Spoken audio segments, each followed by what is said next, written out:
இன்றைய ஆத்மீக தேன். இன்று தினத்தின் தியானத்திற்காக அப்போஸ்தலர் 18:9-10 பகுதியை உங்களுக்காக நான் வாசிக்கட்டும். நீ பயப்படாமல் பேசு, மௌனமாயிராதே. நான் உன்னோடு கூட இருக்கிறேன். உனக்கு தீங்கு செய்யும்படிக்கு ஒருவனும் உன்மேல் கை போடுவதில்லை.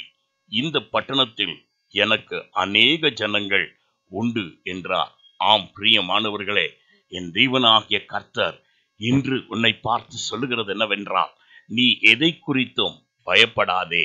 தேவன் உனக்கு கொடுத்திருக்கிறதான வாக்குத்தத்தங்களையும் நல் வார்த்தைகளையும் அறிக்கை செய்து ஜெயம் கொள்ளுகிறவனாயிரு. இதோ உனக்கு தீங்கு செய்யும்படி ஒன்றும் உன்னை கெட்டி சேருவதில்லை. என் தேவனாகிய கர்த்தர் உன்னோடு இருக்கிறார்.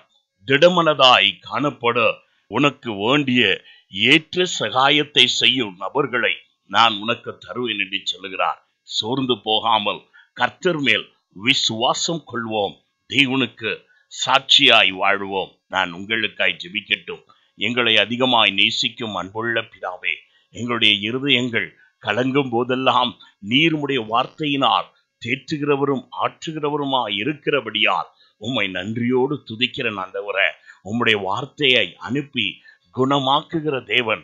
உம்முடைய வார்த்தையினால் வானத்தை நிலைப்படுத்தி பூமியை அஸ்திபாரப்படுத்தினீர் அல்லவோ.